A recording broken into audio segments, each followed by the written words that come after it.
Welcome back, Washed Up Walkons fans, to episode 1 of the fucking West Division Champs podcast, ladies and gentlemen. The Way the West Was Won podcast. The How Did We Possibly Backdoor That podcast.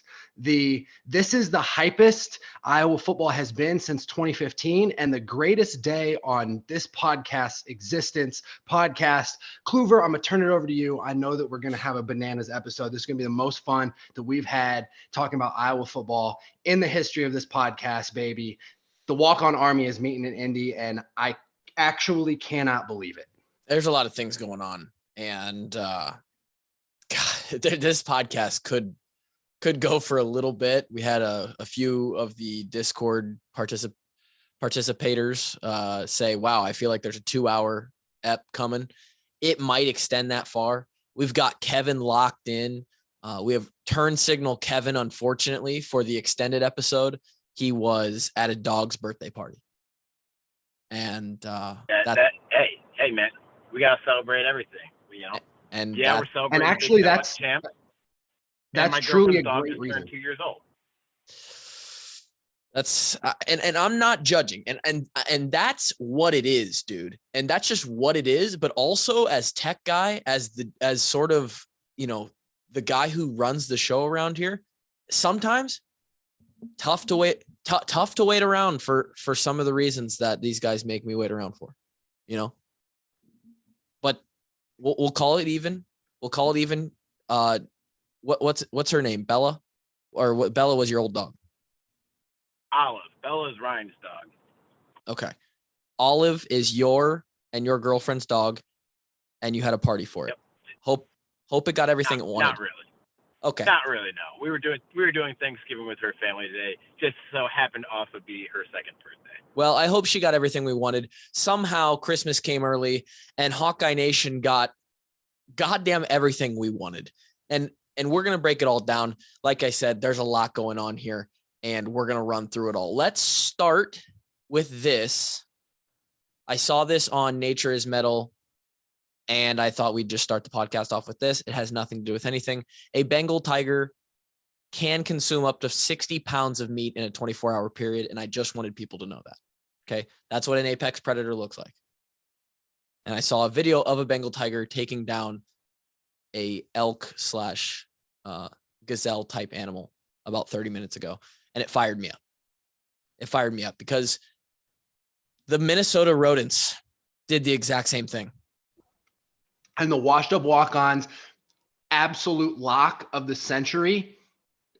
We did it. We jinxed them. We did it. We got the things done. We're 0 for 3 in our consensus licks. And you, it's unbelievable. And you better goddamn know what the pick is this week, people. We'll get there. We'll get there probably in the next episode because, of course, we'll have a championship weekend awards winners. But let's go all the way back to Friday. We had an incredible episode with Jeremiah Searles. People love him, right? Searles gets what you would call a pop in the WWE world. Okay. When he comes on this podcast, people enjoy it. People like what he has to say.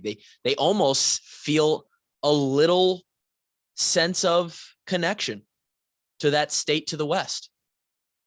Okay. And good for Jeremiah because he's a better man than us. We previewed that. We said that special teams would be huge. We said that turnovers would matter. And we said that Nebraska does not know how to win football games. And all three of those things showed true.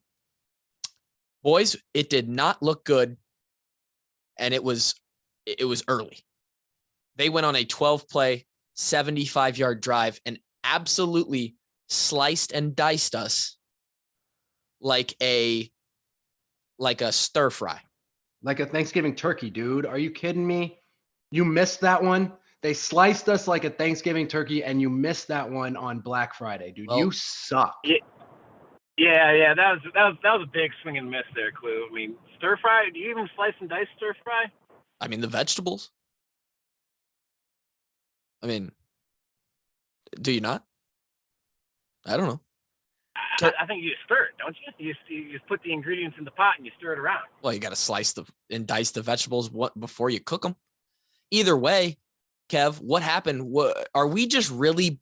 We just love to let teams. We even did it against Maryland. Maryland with that Dante Demas guy before his ACL went to heaven. They Hey, you fucking redeemed yourself, baby. Well, I mean, they did the same thing with us. They made us look like chopped liver that first drive, a very similar drive, and it didn't look good. And in fact, they did it 3 times. They did it all the way into I believe their first, it would have been their first possession in the second half after a really uncharacteristic Tyler Goodson fumble on the 9th play of our drive.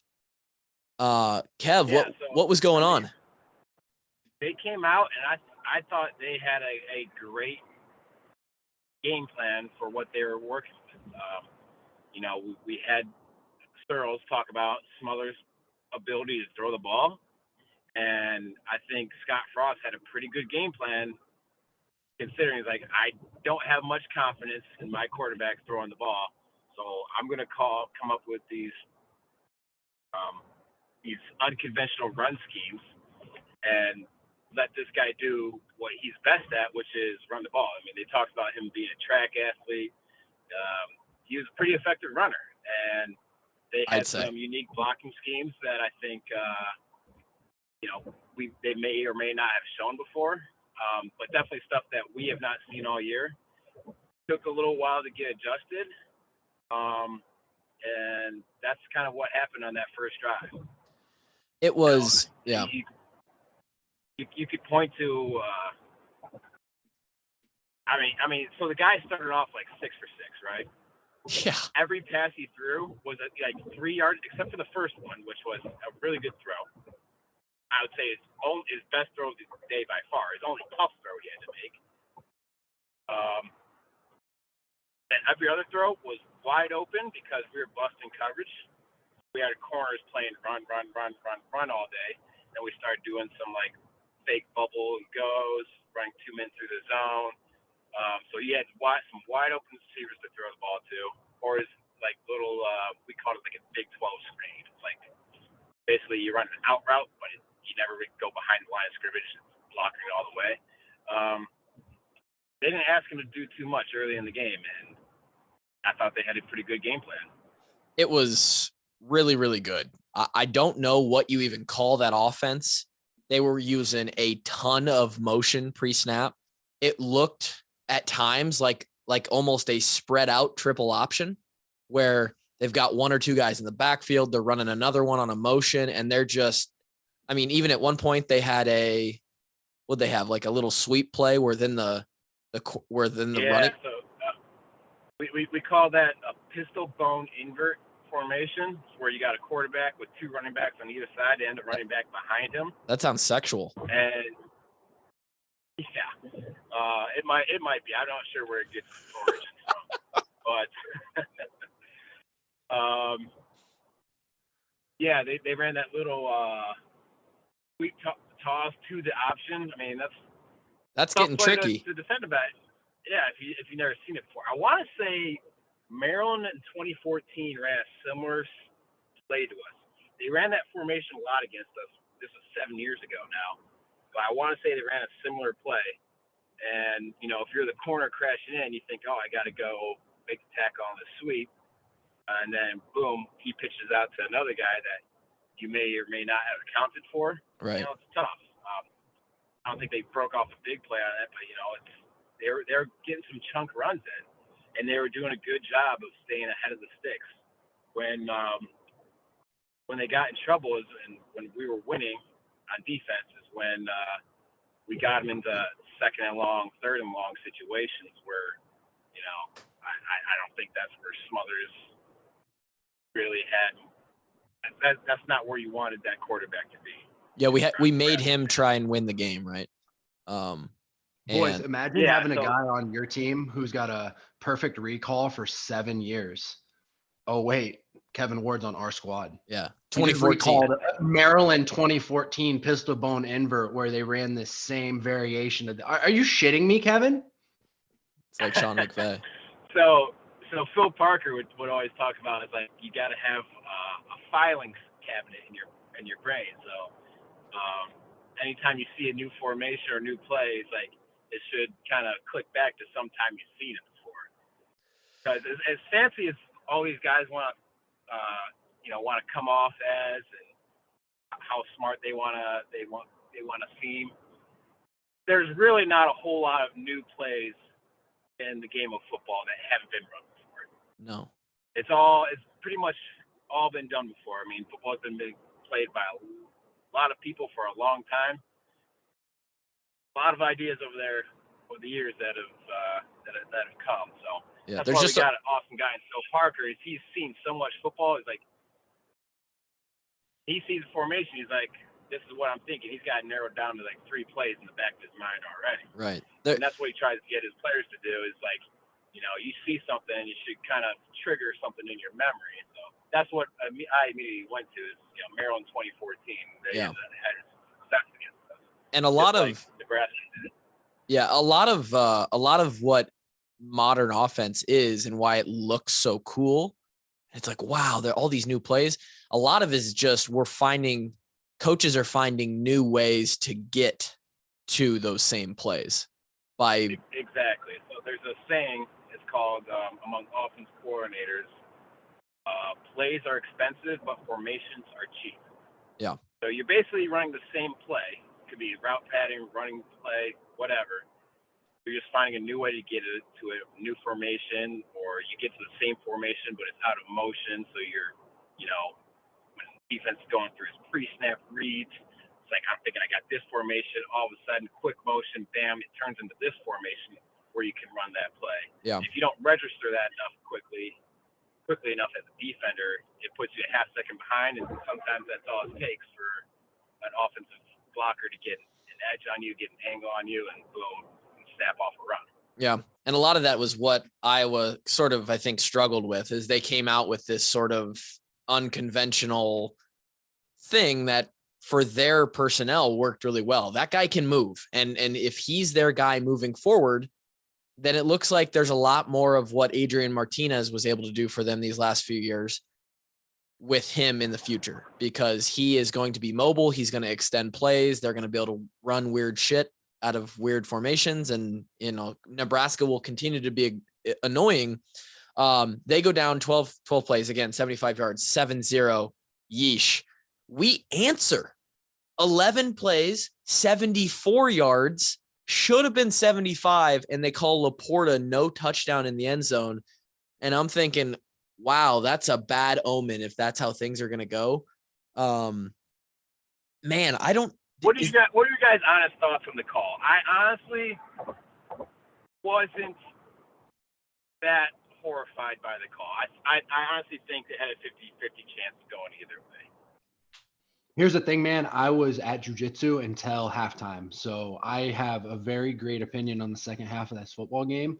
And on the first half, I'm going to kick back and listen to you guys analyze. So, man, completion of the process of a catch and targeting are it's some of the most subjective, probably the 2 most subjective rulings we have in football right now. And I think you're right, Kevin. I think 50-50 either way. It's, as an Iowa fan, it's hard not to say that Laporta doesn't come down with that ball. His foot hits, his butt hits, his shoulders hit. He's down. He caught the ball and he's down. And then as the defender, sort of through the process of them going down and rolling over just through their motion of how they were running, he's clawing at the ball and the ball comes free. I don't know. I don't even know the rule. Yeah, here's what I saw. I saw a little bit of movement in the ball when he's transferring from his hands to his body. And that's probably what they saw, is the ball's moving around a little bit. He hits the ground, and simultaneously the defender puts his hand in there, ball pops out. I think that's what got them to overturn the call. And I was like, yeah, I could. Oh, a nice little drop out there from Kevin. But I don't know. I wasn't horrified by the call. And at the end of the day is if Laporta just holds on to the damn thing, it's a touchdown. Yeah. And B, if Padilla throws a better ball, it's a touchdown. Yeah. You're right. So, it hurts regardless. Control the things you can control, and then you don't have to worry about, what the replay booth says. Right. Nonetheless, we leave them on the 1 yard line. We do as we should on defense. 3 plays, they get 3 yards. We make them punt. Our offense goes out there, 4 plays, we punt. Their offense comes back out, 3 plays, punt. We get a field goal out of a 7-play drive. And then they do it again, a 13-play, 75-yard drive with, let me check here, 4:20 left in the half. And we're sitting there down 14-3, and it's not looking great. And I'm not feeling good about the way the game is going, because another thing that I was seeing is our guys were getting kind of winded the longer those drives went. Yep. I've been there before, but the one game I started, Northwestern 2017, they had some long ass drives. When you're about 10 plus plays into a drive, you are sucking wind. It is exhausting to play defense. Yeah. That's why you see defensive lines get subbed out, but you never see an offensive line get subbed out. It's tiring, and I saw it kind of get to us. And the longer that run game was wearing down over the course of the drive, the harder it gets, really. Yeah, a lot of that too is because reactive play is more energy consuming than a known play, right? If you know you're going to run an 8-yard out route, like just the mental energy that you have to spend, exactly how much to put into that, or the offensive line, they know exactly where they're trying to get to on the edge of a defensive lineman. They're trying to hit this gap, whatever. But when you are reacting, you have to be going 100%, because that's your way of catching up to the offense who knows what the play is happening, right? So we do get a field goal. Yeah, you got that, and then on top of that, you're trying to get to a ball carrier who's running away while getting blocked. The offense has luxury, plays on the other side of the field. I don't really have to bust my ass on this one. Defense doesn't really get that luxury. Yeah, every single guy. You got to sprint to the ball every single play. Yep. And the more tired you get, the easier it is to make mental mistakes. And, the few times they did throw the ball the first half, you saw some wide open guys because there was some blown coverage that I'm sure Phil addressed. Yeah. We get a field goal. And let's talk about it. Caleb Shudak? Hey, Groza. It's a joke, isn't it? They just up. hate Iowa. It's like it's a fuck Iowa award. Everything to do with special teams. Yeah. I got a question about the whole. I mean, it's not just the Groza. Why are we announcing finalists before the season's over? I think it's because I would say after this game, Caleb Shudak goes 4 for 4 with the length of kicks that he did, all right down the middle, by the way. Yeah. Like you could have used like your fingers in a paper football match, and he still would have hit it right down the middle. Yep. I would argue that, he's got a much better resume. So, to save everybody from making this a 20-minute special teams rant, I'll try and make Thank you. Yeah, I'll try and make this short. It is very unfortunate that the Ray guy, who their 3 finalists this year they're a little bit more acceptable than the Groza. The Groza is atrocious.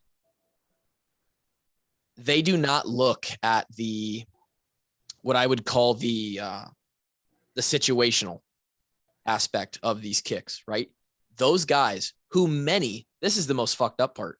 I would say more than half never kicked a ball. They didn't even play. They didn't even play special teams. They don't even know what they're looking for. They're just like high up in the SEC or the Big Ten or the ACC conference somehow, and they get picked.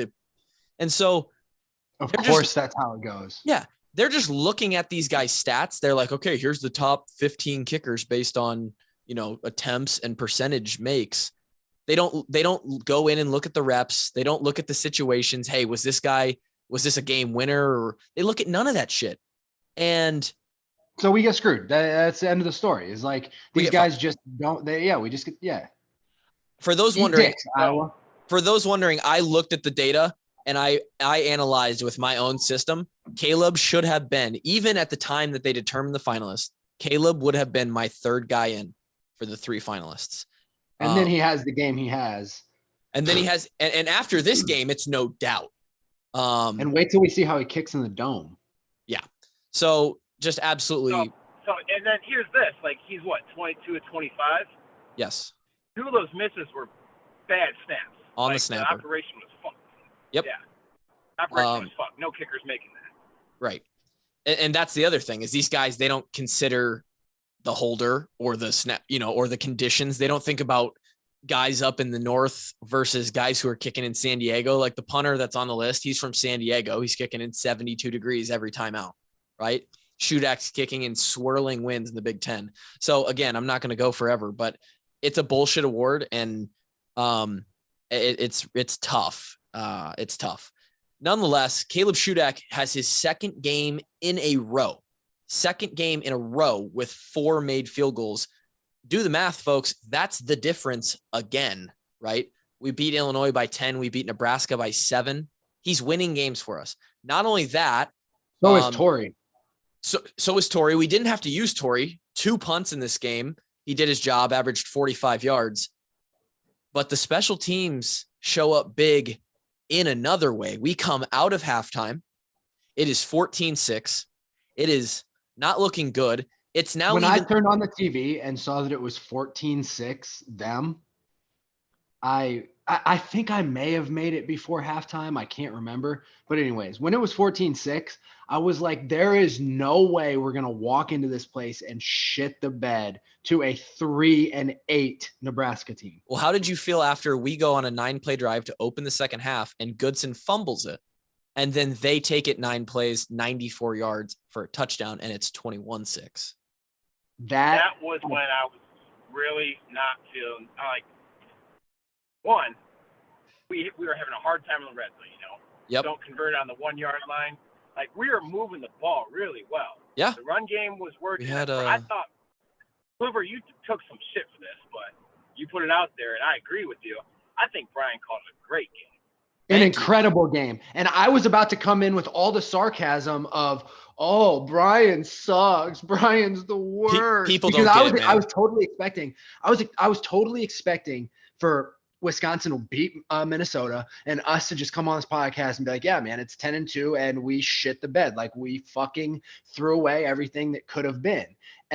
But now we get to be super happy and stuff. So I didn't have to come in like a sarcastic asshole, but in reality, like Brian Ferentz found absolutely every way possible to get his playmakers the ball, and his players let him down time and time again for the longest time in that game, dude. It took a long time for the offense to stop shooting themselves directly in their own dick. And Drake, that's the thing that for me, it's really tough to get this through fans' minds. And I think it's because I don't want to sound self-righteous, and I understand that somebody's going to come out and say, oh, just because you guys are players, then you stick up for Brian Ferentz and that's your guy. It's not that, man. I truly believe that because we were players and because when we walked in the building on Sundays, it was black and white. The film goes up in the screen and you self-evaluate. Not only that, you get basically toasted in front of your peers. Did you do right or did you do wrong? And we were very good. And at some point, you just flip the switch of, okay, I'm not emotionally connected to my performance at all. It's simply, did I do what I was supposed to do or not?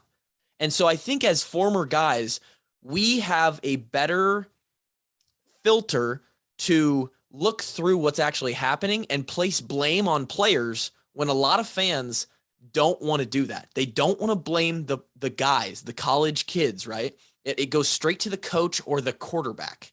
For some reason, the quarterback isn't out of the window, right? They'll just shit all over those guys. But And it's probably because they don't know how to watch those 11 guys, right? The quarterback gets the ball each play. Everybody's watching the quarterback. So the average fan, even the above average fan, isn't watching if the right guard made his block on some play or not. They're not watching if the receiver blocked downfield. They're not watching if the linebacker was poor in coverage. They're just watching the ball. And so they don't see all these guys who are missing assignments. And Drake, you're right. We were killing ourselves. And that's why I put that tweet out. And so many people were like, it was making me like viscerally angry, especially. So like, here's the thing, Tyler Goodson, amazing running back. Take the sleeves off, man. First of all, they don't look good. Let me just tell you, first of all, they don't look good. And second of all, the jerseys are slick enough, dude. The numbers on Iowa jerseys are slick as hell. I don't know why they designed them like that, why they didn't put some tack on there. Excuse me. It's a bad design. They're slick. You add a slick Nike sleeve to a slick surface and the ball itself is slick. That sumbitch comes out far too often, man. Like, take the sleeves off.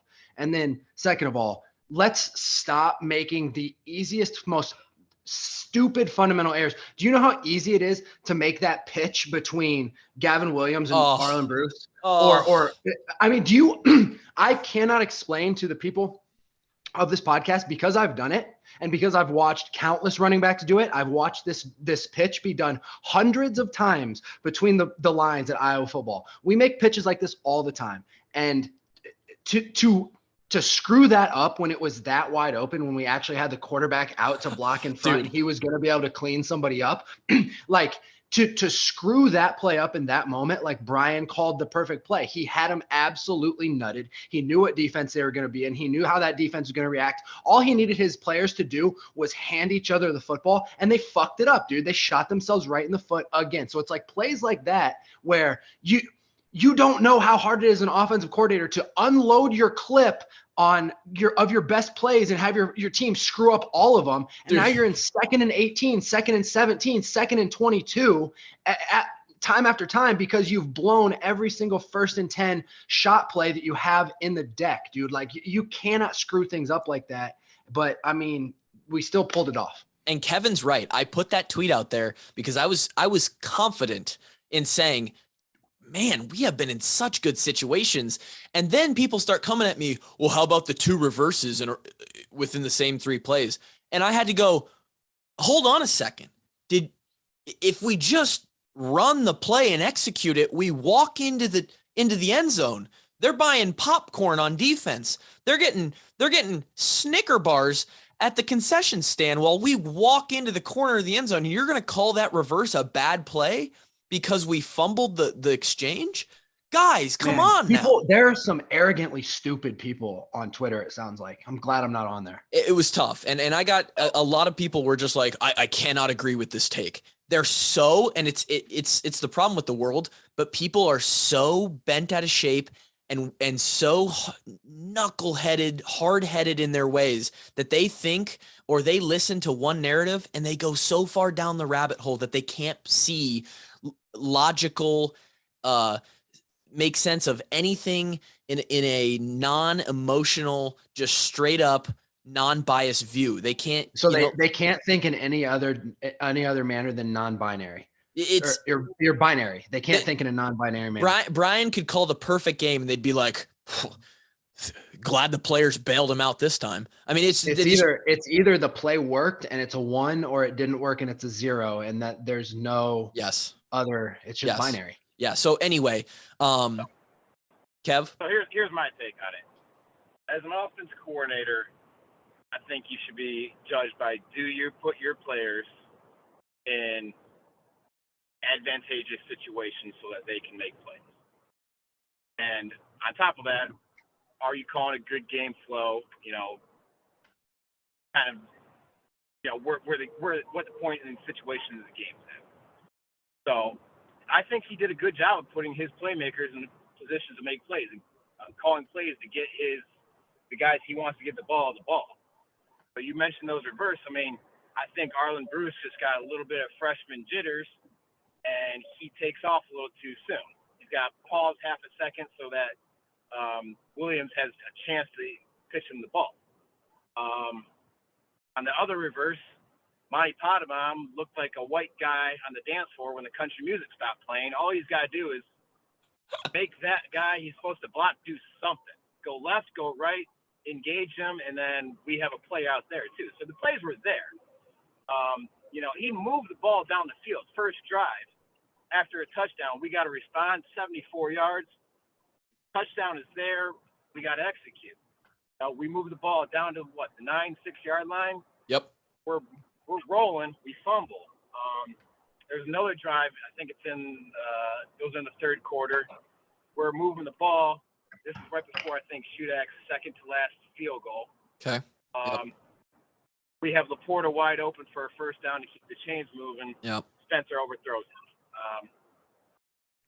That was Spencer. Look at it drive by drive. We had a couple of 3 and outs. Happens. But the offense played. We moved the ball. Okay. I like Drake said, we shot ourselves in the foot a couple of times. You get a couple of players to execute their assignments, and we got some big plays. Like those are verses. Amir Smith, 2019, that was a touchdown. Yeah. And I think it very could have easily been on Friday. Yeah. But it all comes down to execution. And, did Brian call some plays that I thought were questionable? Yeah. The outside zone wasn't working all day. I think he tried to run it a couple too many times. The inside zone, however, was there all day. And I think it took us till like halfway through the third quarter to realize, like, hey, this play is 5 yards guaranteed, and we were able to rip a couple for some nice long runs. Yeah. So all in all, I think Brian had a good game. It'll be interesting to see who do you think they go with. And we'll get into it later.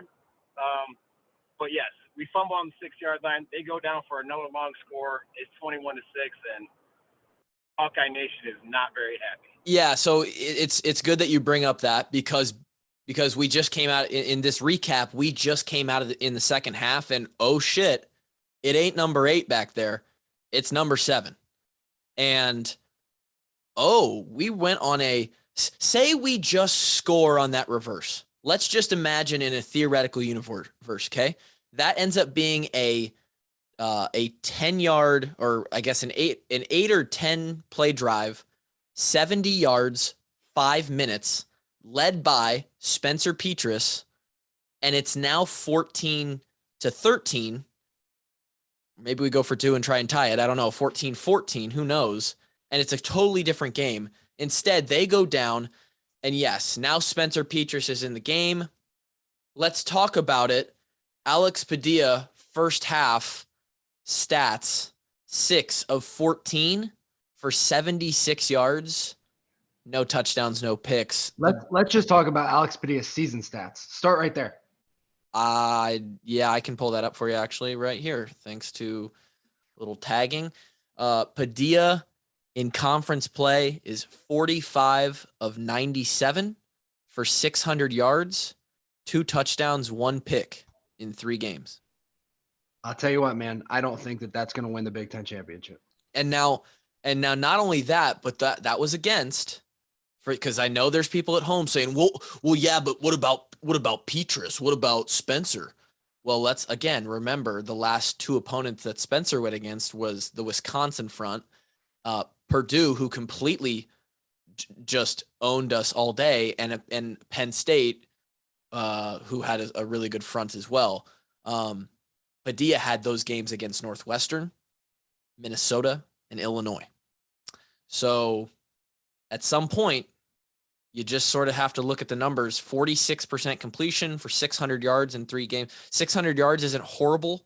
46% isn't bad. And Kevin, I keep coming back to this one. I know you and I are heavy on this. 46% is atrocious, dude. 46% is 30% lower than a college quarterback should be. Completing passes in college. Did I say that wasn't bad?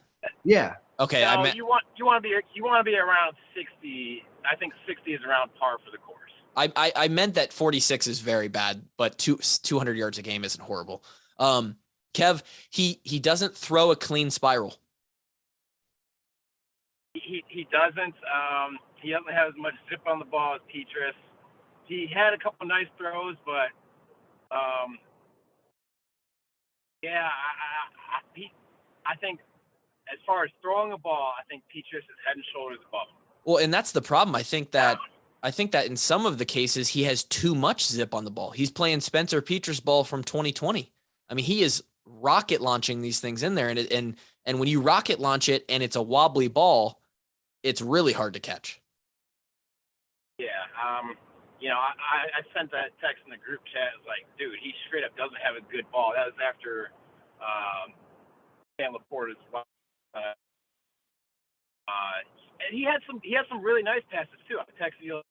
Yeah. 2 minutes later, after he threw back-to-back really nice passes, not a consistent spin zip gets there the way it needs to get there, in my opinion. And I think, and he kind of capped off in that drive with a pretty poor throw to an open guy in the end zone that, make a better throw. It's a touchdown. We're not even thinking about reviewing it. Yeah. So after they run that down the field and they go up 21-6, we go on a 10-play drive, 57 yards. Again, we're down at the Nebraska 18. We can't do anything in the red zone. Red zone offense has been tough. Caleb Shudak, third field goal of the game, makes it 21-9. Okay, it's 21-9. Somehow at this point, I'm thinking, holy shit, we're only down 12 points. Like, it feels like we're down 4 or 5 touchdowns right now with how this game has gone. And the next drive, we get one of the biggest special teams plays of the year, if not the biggest special team play of the year. Kevin, you were a part of a punt block unit for several years.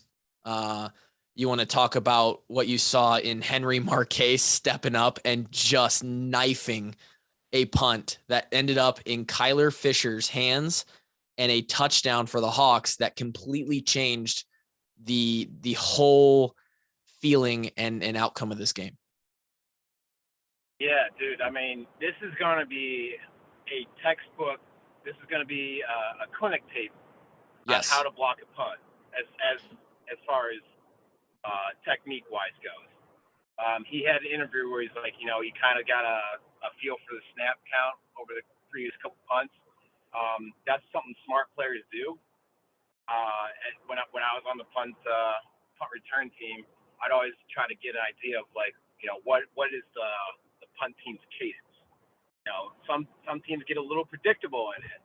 Some are good about changing up, but some it's just like blue set, and then half a count after a set, that ball is snapped. And he got a really good jump off the ball. What I was super impressed with is how he bent the corner. His lean around the shield was incredible. He got his shoulder down to the ground, makes a small target to block. Helps that the guy doesn't even try to block you. Right. But, and then textbook, hands together, ball hits him right in the hands, goes up. I pop off the couch like, that's blocked. Pops right into Fisher's hands, and we're in the touchdown. I'm doing a dance around the ottoman after I've been screaming at the TV for the last 2 hours. That was one of the most memorable special teams plays in Iowa football history. Yeah. Because it was the catalyst to a comeback that led us to a win that allowed us to make a Big Ten appearance, only the second time we've ever played in Indy. So Hank, man, we kind of shit on you earlier this year because you led the swarm and we didn't think you should have, dude, but you made your fucking career play and it's the coolest shit ever. And congratulations. Did we shit on Hank? I thought it was more Gersonde and Cooper. Yeah, it was definitely 100% Gersonde, but 50% I was like, Hank, what are you doing, man? Do you really think you earned that? Hank can take him. I don't think it was Hank. I don't remember any shitting on Hank. I don't either, but he can take him out. He can be the only guy in the front row for this Big Ten championship if he wants to. Man, I don't give a fuck. He is the catalyst for one of the biggest. I mean, he just made one of the biggest. I just said it. Unreal, Hank. I'm speechless. The impact that play had on the game cannot be overstated. Did you guys hear Frost's post game? So yeah, he said, that was the difference in the game. He said that was the game. He said after that, You could just kind of feel it on the sideline. And they were still up, dude. They were still up 5 points and they were getting the ball back. But they mentally felt and let the shift of that momentum just crush them. And that's the kind of team that they are. That's who. Here's what I want to talk about real quick is after that play, they kind of got away. And I texted you guys this. They kind of got away from what had been working for them on offense the whole game. You know what happened, Kev? Their buttholes got tight. They got. I don't know why, because if they just would have kept, they were moving the ball with their run scheme, dude. And then they all of a sudden they're asking Smothers to do some drop back passing. They get behind in the sticks, and they're not comfortable in those third and long situations with who they have at quarterback. And I think honestly, that was a big question mark for me. And I asked Sir, I was like, what? He didn't really have an answer for me, but I was really curious as to why he got away from that. It's 21-16. Really, if you look at the whole game, you're still the controlling team in the game. You're still controlling ball on offense pretty well. Iowa's offense hasn't scored a touchdown yet. It was late in the third quarter. I feel like I was really surprised to see him get away from that. And maybe that's kind of what happened is he got butthole puckered up a little bit and it's like, I got to mix things up now. Here's the thing, man. I was really confused. They haven't beat us in 6 years, now 7, but at the time of the game, they hadn't beat us in 6 years. They were 3-8 going into the game for a reason. It was because they have no idea how to win football games. Every time it gets tight, they lose the game. They had 8 one possession losses on the season, and they had a play go against them that they knew was the momentum play. It had happened so many times that this season they had watched games unfold in so many different ways. 8 different times they'd watched one possession games unfold in the wrong manner. They watched the play happen right in front of their eyes and they said, well, fuck, they just made the play. There was the play. There went our momentum. Now we're trying to make up for what they just did. Now they're juiced. The Iowa team that we didn't want to get hyped is now hyped. And it's just the story of their program, dude. They're a complete dumpster fire. They're 3-9 for a reason. They have a dog shit culture. They have no idea how to win. They don't have grit. So when the game gets tough, they just can't get it done. Like they are a piece of shit culture program. And you know what happens is, okay, cool. 21-16. Their ball, they come out 4 plays. Uh-oh. It gets a little dicey and Smothers fumbles the ball on a handoff and it's Hawks ball again. Uh-oh.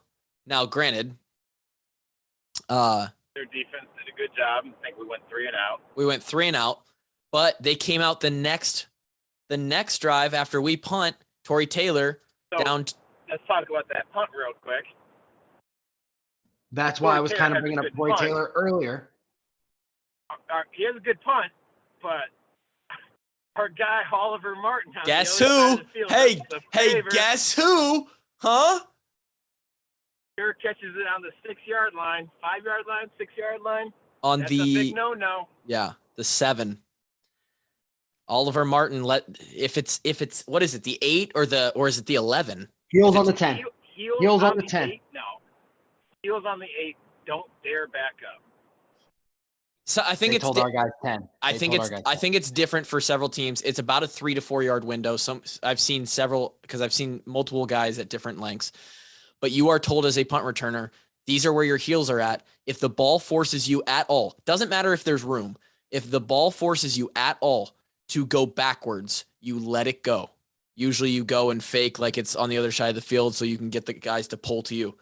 And Oliver Martin, our guy, he steps backwards and he catches it on the 7, and they have there's no gunners around. So I mean, who knows which way that thing bounces, but if it bounces towards the goal line, it's going in. And what do you know? Nebraska comes out. They're still a little bit rattled.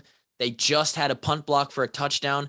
They got lucky because they fumbled it. Defense bailed them out. Smothers comes out, and we get the best defensive line pressure of all game at the perfect time. and we get Smothers to throw it away in the end zone. Intentional grounding equals a And safety. that was when the unravel was in full effect. Like Searles texted us and he's like, it's unbelievable. Like we just did it again. Like he already had written the game off. He knew it was over before it was over, just like we did.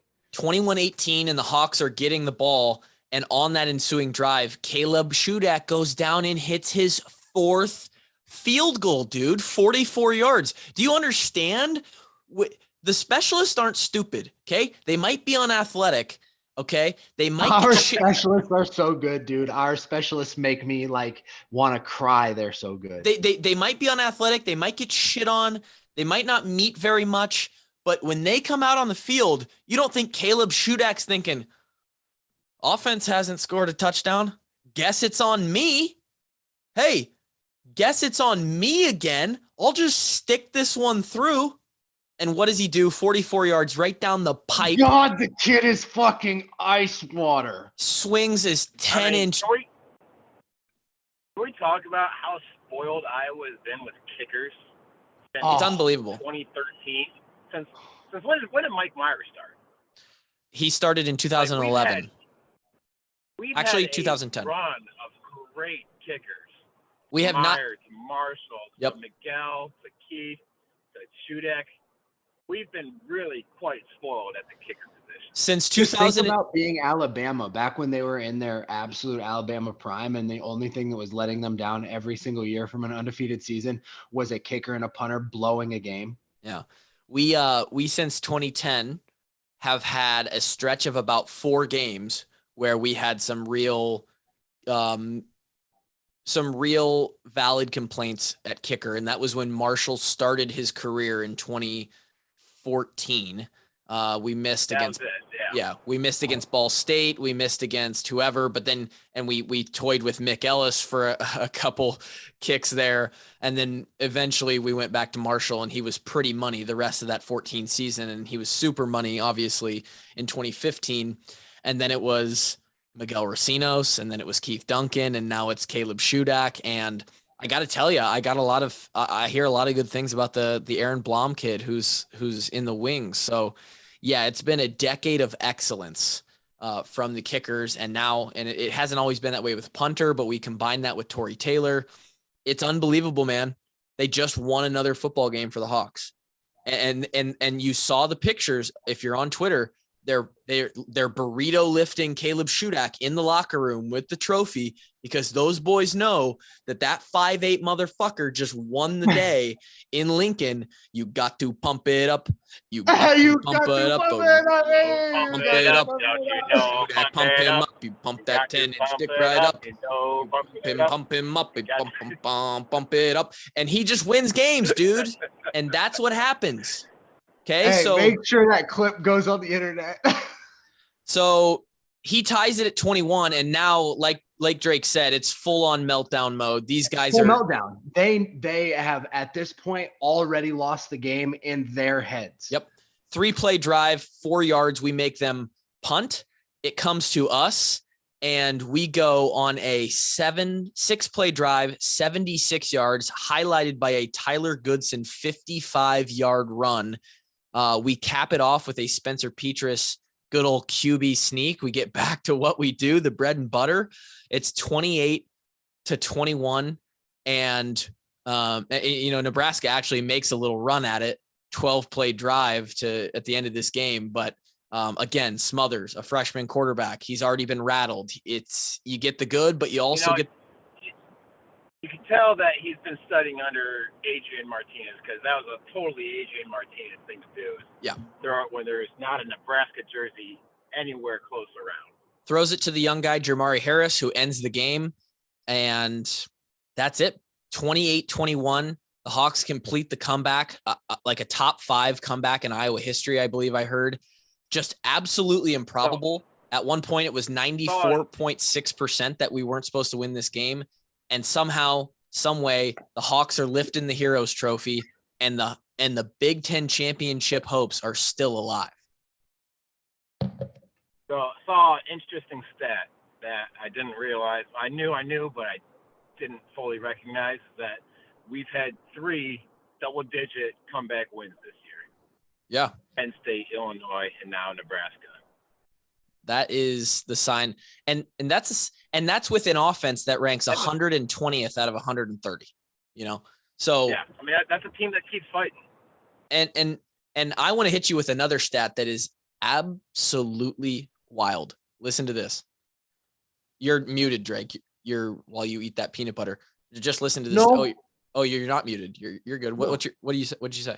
I said that's a team that gets better as the game goes. That's like the Iowa grit. That's like what you work for is getting better as the team gets worse. Yep. So listen to this wild stat. Point differential, right? Generally, teams like Iowa, who's got a 10-2 record, or look at Georgia, whoever, their point differential is going to be plus X number of points, right?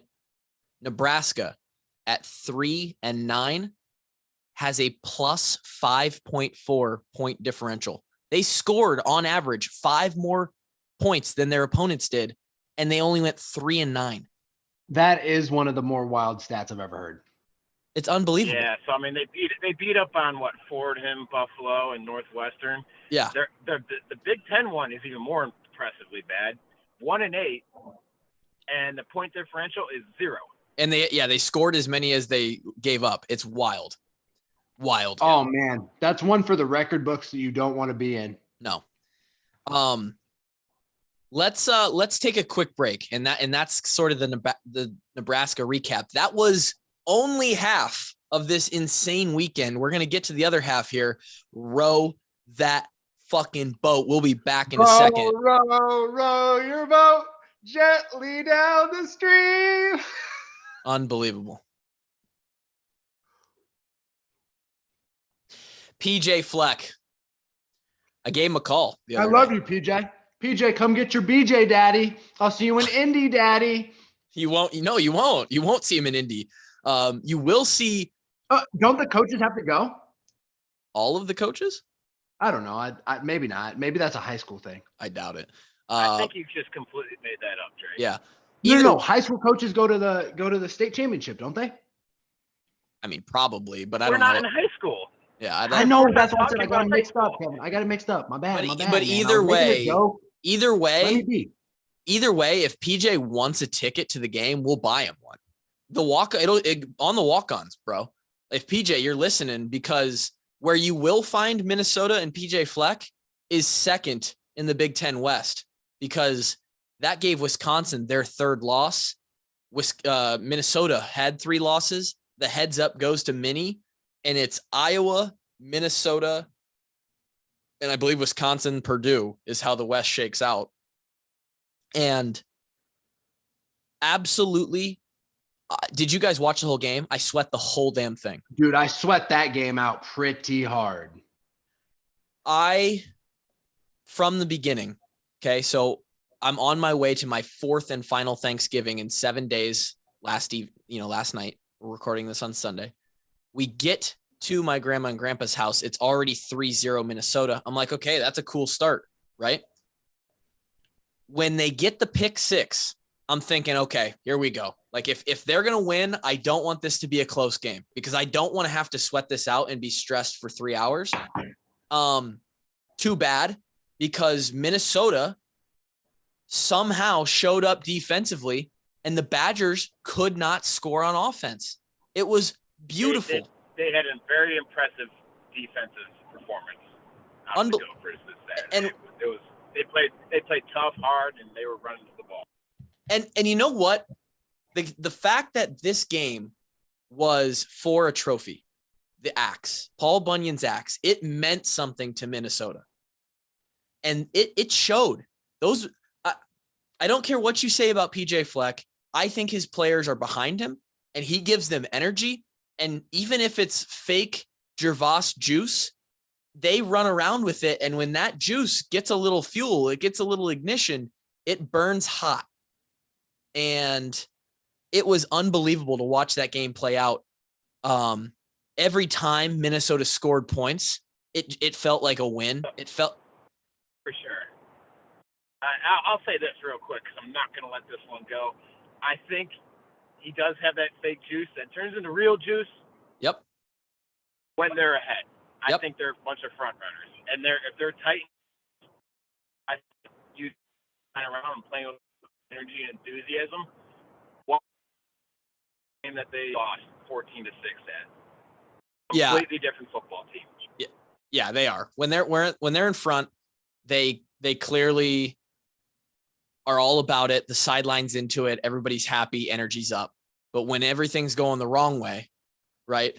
They are a team similar to Nebraska where it's very difficult to stay in it. Their heads aren't quite locked in like a team like Iowa, or I would even say like Penn State or Northwestern, except for this year. But luckily for us, and we're not going to go through the whole game for them, but they somehow did it. 23. The Gophers got us, dude. And how poetic justice is it that Minnesota hates our guts? They cannot beat us. They cannot get the pig. We were just like, oink, oink, bitches. Like, suck it. We got the pig again. Like, and then they went and helped us out. They sent us. They went and got us into the Big Ten championship. Like, their fans could not be any more disgusted at the fact that their pleasure is also ours. Unbelievable.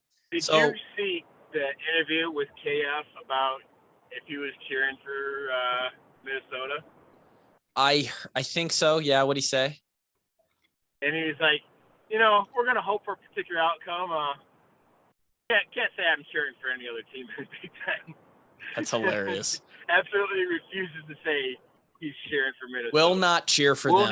Will not do it. He's just like, yeah, well, we know what outcome we're hoping for, but I won't say I'm cheering for them. Yeah. That's a true gangster right there. And so now this comes all the way back around, because really what made this happen, what truly got it done, was the consensus pod pick. And I believe that. I truly do. And thank you all for playing along on Twitter, even when Minnesota went up 20-13 and then got the ball back. And I'm tweeting, don't worry, Wisconsin's a lock. Stay locked in. Stay the course. I'm no fraud here. I threw $28 down. That was all I had left in the Caesars account. I threw $28 down on Wisconsin. What a tough season, huh? On Wisconsin. Well, no, I only started with 30 and I built it like 60 back down to 30. I threw everything I had in the account on Wisconsin money line when it was 20-13. I was legit riding this fake superstitious wave that we've created, this 0-3. It's not fake if it continues to work. And so it is Michigan money line to the moon. Send the Michigan money line to -700 because it is an absolute stone cold, in the grave, nail in the coffin. Yeah. They dug the hole too deep. Oh shit, the coffin's on fire. Lock of the millennium. They've already printed the shirts and Michigan is polishing the Big Ten trophy. It's a lock. It's that deep, right? That's how big the lock is. They etched their name in it already. Speaking of, Michigan knocks off OSU. I mean, sheesh. And I'll tell you what, I was cheering for Michigan so hard because it'll be fuck Ohio State until God takes me, until he decides my fate. Yeah. Kev, you have any thoughts about that Michigan OSU game? Did you get to watch that? I did, man. It was an awesome day of football we had on Saturday. It was. Like, awesome day of football. A lot of great games. I love rivalry weekend so much. I love listening to Kevin try and say rivalry. He fucks it up every single time. I'm sorry. But no, dude, Michigan came out and they were humming. Yeah. Absolutely humming. I think they came out, they scored on the first drive. Yep. Dude, they got some dudes. Aiden Hutchinson's going to be a problem. I can tell you that. Oh, I'm not excited about it. And we're going to get that. Feels like, does that not feel like trying to game plan against Nick Bosa? It feels, I'll tell you what it feels. Dude, it feels bad. I was talking to my friends today. I'm like, it feels like Joey Bosa, TJ Watt type of guy. It's not good. Our tackles, there's going to be some chips. There's going to be some double teams. And Aiden Hutchinson is still going to get a sack or two against whoever we play at quarterback on Saturday. And he's going to get a few more quarterback hurries or QB hits. And that's just going to have to be the way it is because he's that good. We're now in the championship game. Iowa finds itself as the West champion and represent. Hold that thought for a second, because Drake, back to your opener. How the hell do we backdoor into that? Like 4 weeks ago, we needed a whole lot of shit to happen in order for us to be going to Indianapolis. Like after Penn State, we thought it was a lock. 2 weeks later, we're like, oh my God, we're in some shit right now. And Drake, you've gotten kicked out of casinos for people backdooring you and stuff. A hell of a lot easier than this. Hey, man. Hey, I really thought, like, when you started in on this, I thought you were about to shit on me for saying that. And I was like, really trying to figure out how this wasn't a backdoor of the century. And I mean, listen, dude, I really thought we were dead. Like, not only did I think we were dead because of like the record and who we'd lost to and just the situation that we were in, I thought we were dead because of the way we were playing. And then I'll be damned, we find a way to grit out every game in some manner or another. And the cards fell the way they were supposed to fall. Like, I'm telling you, this doesn't feel real. So, and to comment on the way we were playing, we've been talking about the offensive line all year. We've had our two best games the last 2 weeks. Yep. They've improved. Much better. I want your guys' opinion on this, both of you. And it's, I'm still trying to figure out how to just process it. So in today's modern world of football, and this is we actually got to sweat one of those games. When in college football, the great thing about college football, and then sometimes I guess like NFL playoffs on the last Monday night of the year or something, there are sometimes those games that really have so much weighing on them more than only exactly what's on the line. Yeah. But I mean, that was a historic Big Ten rivalry game that had that significance on it. And then the entire Big Ten championship game rode on that game and the game. Yeah. But that game just so happened to be second. So everything about the Big Ten championship loomed on that. And we so happened to be the ones sweating it. Like, I thought that was really cool because I may not have even watched that game otherwise. People woke up and thought that the Big Ten championship at the end of the day was going to be the Buckeyes versus the Badgers. And it's the Wolverines versus the Hawkeyes. And I thought the same thing, Drake. I was like, holy shit. After that game, I thought, I don't often remember watching other football teams play other than Iowa, but I'm going to remember this for a long time. And that one will be the rest of our lives because we played in one. And now this is the first one and that any of us will have ever gone to as fans, pre or post playing career. So like, yeah, this is truly historic for like everybody involved. I'm on top of the world that we get to meet up in Indy again. Like I think I probably did cry at some point yesterday, just thinking about the fact that like me and my best friends get to meet up in Indy again for the Big Ten championship. And we're going to talk about that in a second, but I literally was, hell yeah, let's go. I was literally thinking, I was like, I'm watching a game between the Minnesota Gophers and the Wisconsin Badgers. And this might be something that I tell my kids about someday.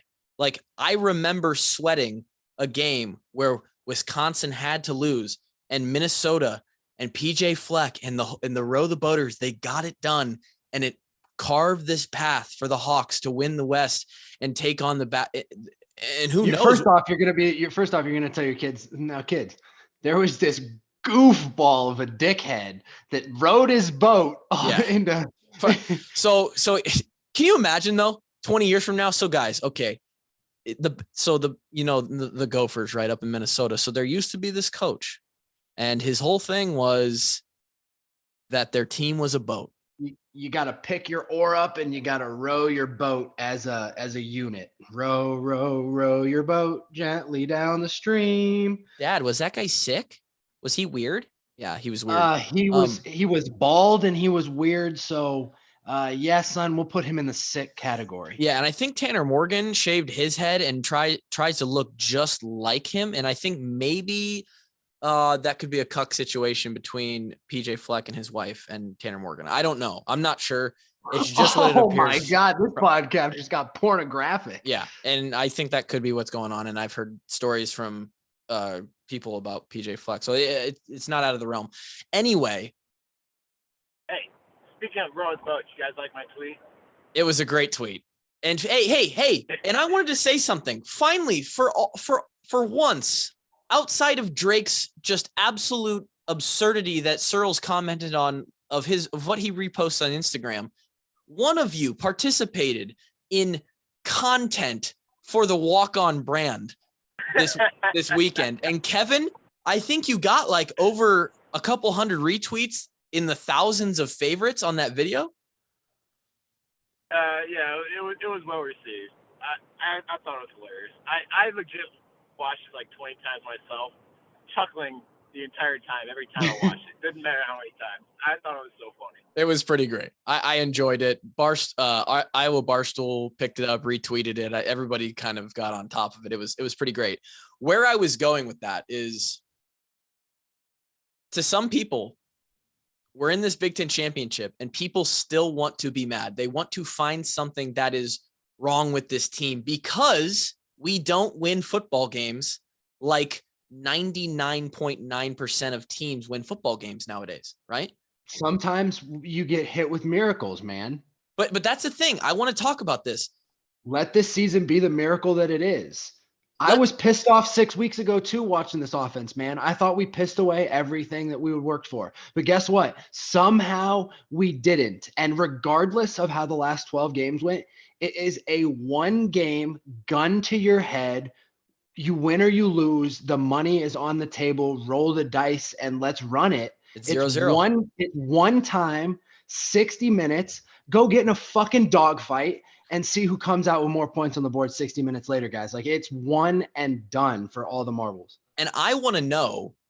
Fuck the 12 games. I want to know why we have to settle for this idea that we should be upset or disappointed with this team because their offense struggles, when there's a bunch of teams out there that win offensively and their defense is the one that gets drugged through the season, right? Why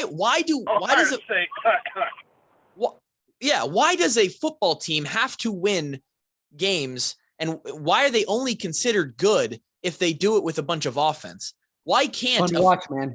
That's what they come to watch. And I know it's sexy. It's what looks good. It's what's exciting. But listen, man, I'm that part of the podcast too. Like, I was the offensive guy on the podcast. I don't want to sit here on the podcast and watch the offense get their dicks pushed back into themselves every week either. But the problem is, we made it, dude. We made it. If we're 10-2 and we can rely on our special teams and defense to win us games, and we have proven that they will come through 85% of the time, why can't we just win games that way? Why do that's what I'm saying is, like, Iowa's just different. They're just the outlier. They're going to win games a different way. Yeah, I mean, obviously, dude, you want to be a well-rounded team, and I think fuck it. Fuck offense, dude. I don't care.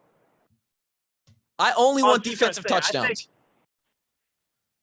When I look around the country, there's like a handful of teams that I think have a really good offense, really good defense, really good special teams. I think Cincinnati, I think Georgia, I think Notre Dame's got a pretty good squad.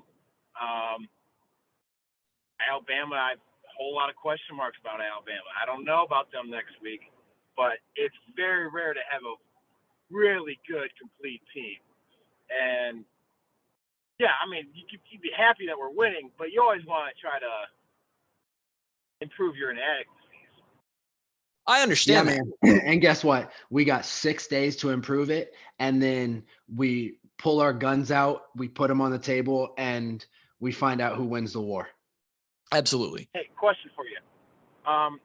Do you guys remember how we handled the weekend when we went in 2015? I was trying to remember. I couldn't remember since we played on Friday. Did we make Saturday our normal Sunday, and do we have an extra practice on Sunday? So we had it locked up because we won it with Purdue. Right. And we beat Nebraska. Budgeta and Ott are up there with Coach crying in the locker room. I'll never forget it. So one of the only times I've seen Nate Coach says, I don't know what to say. I've never been 12-0 before. Great That's quote. all that needed to be said. The locker room goes crazy, and that was that. That was literally it. I believe that we had Saturday off. And what did we do Sunday? I don't know. We really had Saturday off before the Big Ten championship. I think so. Yeah. We didn't just accelerate everything one day. I want to say that we moved everything up a day and threw an extra little practice in. We may have. That's what I think we did too. We might have come in for a quick little walk on Saturday and a meet, like Sunday film on Saturday with a quick walk or something. Right. And then, yeah. No, and then like Sunday we did I think it was like a half-hour practice. Yeah. Yeah. And I knew that I didn't care. I would have been there for 2 or 4 or 10 hours because we were about to play in the Big Ten because we knew that we were rolling into Indy. You remember in this podcast sometimes where we're like, the stuff that's important, you just do it next week. Like anything that has to be done is not even 1% as dire as what you're about to undertake. Like schoolwork is so irrelevant and girls are so irrelevant and not to be mean, but your family is so irrelevant because you have 7 days, 6 days. You have life-changing work to go about this week. Now, so exactly. when KF would do it, it's like, if you got to get a haircut, put it off till next week. Tell your girlfriend, you'll text her after the game or whatever. Anything you can put off till next week, do it next week. Dude, and KF only pulled out that line a few times in our whole 5 years there. Yeah. And because we know as a podcast right here, we've talked about it multiple times. It is literally life-changing because when you lose, you remember how horrible it is for the rest of your life. And if you win, I'm sure it is absolutely fantastic, though I would not know what that feeling is like. I was going to say, I bet it's pretty damn good. Remember it for the rest of your life. If I could go in this week and talk to the guys, I would only talk to them about, we do not want to lose this football game because it is going to hurt. It's 6 years later now, and it still fucking hurts. I talk about it often. Like to avoid that pain. Is there any way that we can get the Walkons on a short week to get into the facility and give a little pep talk? It is the type of pain that would make a sociopath shudder. And this is how it materializes for me. It always comes up in conversation, right? Oh yeah, you were on you started during the perfect year, right? 12-0. Yeah, and then it always comes back to tough way to end that season. Oh, you guys were so close. And the people that don't understand it, the people that didn't play, the people that aren't competitive, they don't understand that dig when they say, "Oh, you guys almost won that Big Ten championship." I want to take your fucking neck and just wring it out, dude, if you tell me that one more time. I'm a nice guy. I'm non-confrontational. I won't hurt a butterfly. But if you tell me that we almost won the Big Ten championship, I'm going to take nails and shove them into your quads because I can't deal with it. It hurts that bad, dude. It hurts that bad. It's so, and if you, we've talked about it so much and it always comes up. It's one of, and when we clinched it, a lot of people started playing clips again from that game. CJ's pass to Devon. We're about to talk to Devon this week. Oh yeah, you want to drop that nugget? Dude, the feelings come right back. It's like, still 6 years later, it still eats away at you. I'll never forget that atomic bomb of CJ's football coming down from the ceiling into Tafon's hands. And of course, I'm getting The ready to dab go. of the millennium. He dabs as hard as he can. I'm sprinting down the sideline to go celebrate with guys before we kick the PAT. And I'm thinking, oh my God, goosebumps, by the way. I'm looking up into our fans thinking, oh my God, everyone's on their feet. This is Pandemonium. I can't hear a thing. You can hear. Bro, 30,000 people sounded louder than 110 at Penn State. Unbelievable. Pandemonium. And that's what those boys are walking into. Silent, and half the stadium is stone cold silent, and the roof is about to come off. It sounds like the rafters are shaking so much. I'm shivering right now. I'm shivering, dude. And I just remember thinking, and that was another one of those moments where another moment. How long did we stand in that tunnel about to enter the Big Ten championship and just soaked it in? Like, we were there for minutes and minutes, just soaking up what was about to happen. And as anxious as we were, I loved it too, because they were playing our hype video of how we got there. Amazing. And then finally you hear, I think Gus Johnson was the one who was over the video. And he's like, and here come your Iowa Hawkeyes. And we just start walking out of the tunnel. And oh my God. And someone retweeted the video and they're like, Kluver at 24. And it's like, the camera was right behind me.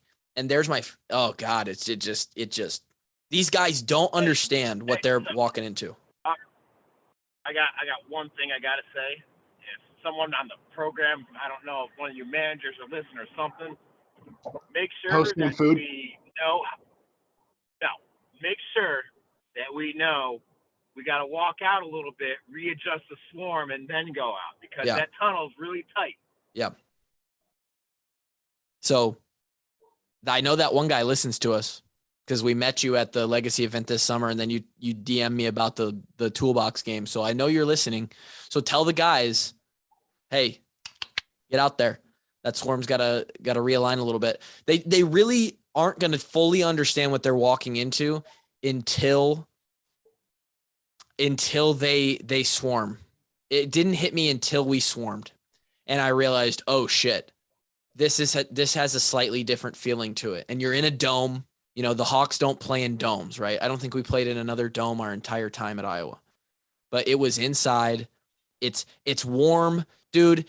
You don't have to worry about the climate, the wind. You're inside. Everyone's, oh my God, dude. The Walkons are going to be in section 613.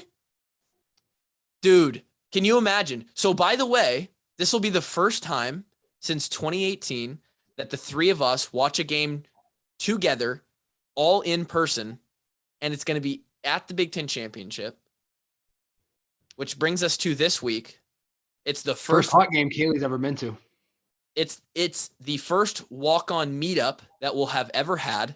More details to come, but tentatively it's probably going to be at Brothers Bar and Grill, kind of fitting because there's very, very fitting. And did you call Brothers? I'm in contact with them. Yep. And we're going to have flags. We're hoping to have some limited edition INDY t-shirts to sell. Gotta get the limited edition t-shirts done if the printers can get them done. Drake, Kevin, and I will all be there.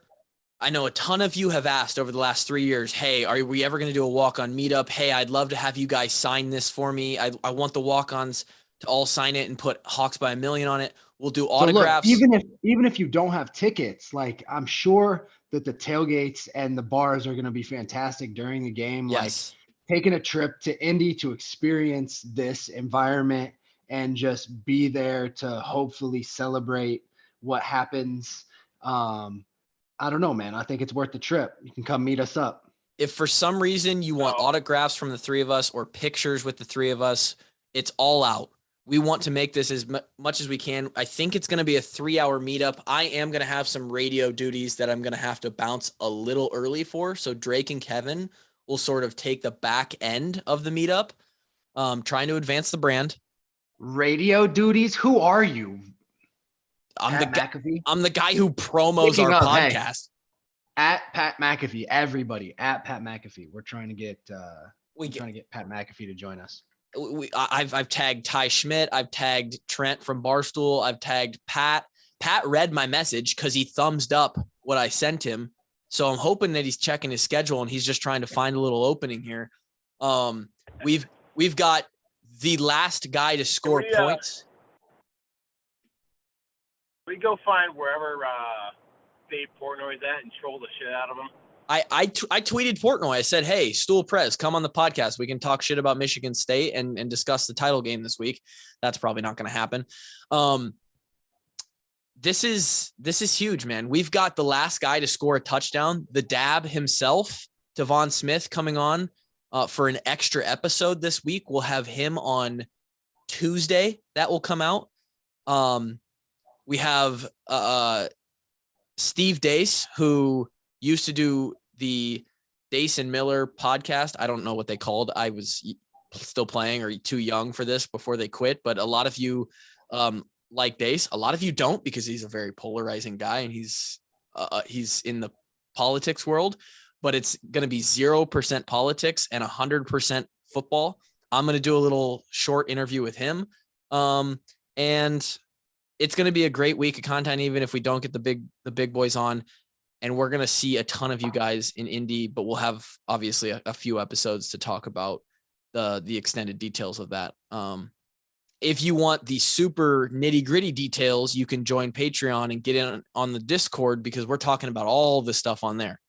And Drake loves to shit on me there as well, even though Kevin has not said one word in the Discord. Somehow I get shit on for not participating, but your job is this podcast, man.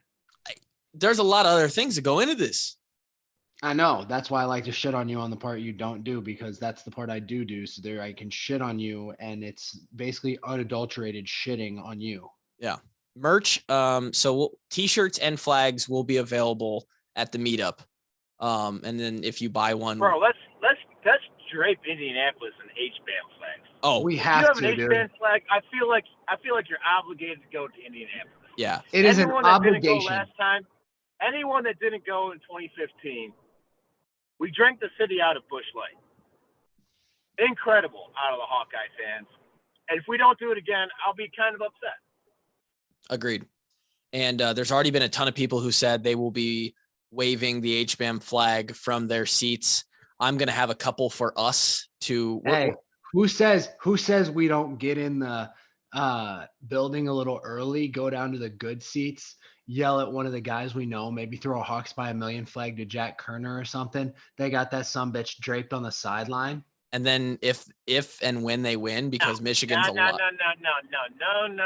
Those guys got worried about one thing, is winning a football game. Also jacking them. Dad. Yeah.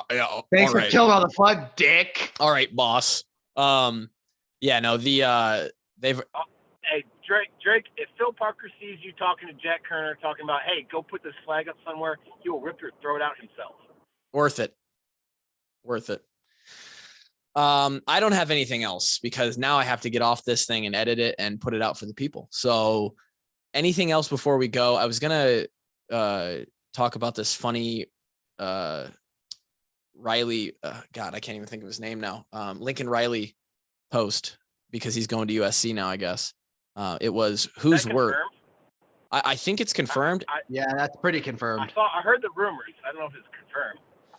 Somebody on I believe it's a Oklahoma Sooner forum, put up a topic that says, who's worse, Riley or Satan? I've been trying to decide over the last hour. So far I have 5 reasons why Lincoln Riley is worse than Satan. Satan doesn't hide who he is, so you know what you're getting. Satan isn't afraid of competition. Even though they are both damned to hell at this point, Satan is less whiny. Number four, Satan is more decisive. And number 5, Satan wouldn't dare live in California. So man, that's funny. So that's good stuff. I think that person has a couple points. He inherited a team, and going gets tough one time. They're moving to the SEC. It's going to get a little tough. Maybe he wants to get out of there before he gets exposed. Who knows? Yeah, I don't know. I just think what the shitty thing is Bob Stoops kind of retired a little early because they wanted to keep that guy as like their next guy. Yeah. Yeah, they did. So that's all I got. That is a hour and 20 minutes plus. And we hope you enjoyed the Nebraska recap / mini Wisconsin recap. What a weekend. Just an absolute magical turn of events for the Hawks. And we are now going to find ourselves in Indianapolis for the first time in 6 years. The Walkons are going to be there, and we're stoked. We could not be more excited. We will be back with... I actually still can't believe it, guys. It's unreal. Like, I knew I had to drive across the country to Tennessee this week. And the whole reason that I was going the particular week, or the plan had been to go the particular week that I was going, was because we were then going to go to Indianapolis. And then I kind of wrote that off, and I was like, damn, dude, I really don't want to leave Arizona. Like, it's so nice here right now. It was 80 degrees and sunny today, not a cloud in the sky. But we're going to Indianapolis, men. So I will see you assholes in 6 days. I can't believe it. It's unreal. And we're happy about it. We will, Drake and I will talk to you again soon. For those listening to this on Monday, another episode. Dude, with... What are you doing tomorrow morning? Because I might have to do Dickhead Tuesday early. Because might have to record Dickhead Tuesday on Monday and then release it on Tuesday. So yeah. There's going to be a lot of content, especially if you're a Patreon member this week. Patreon.com/washedupwalkons. Help us support the kids and grow this brand. And we're going to Indy. And hey, I'll tell you what, this Patreon thing, as soon as we started doing the Patreon, the Hawks started winning again. True. And here we are. Is what it is. 271. We'll be back soon. Thanks for listening. Peace.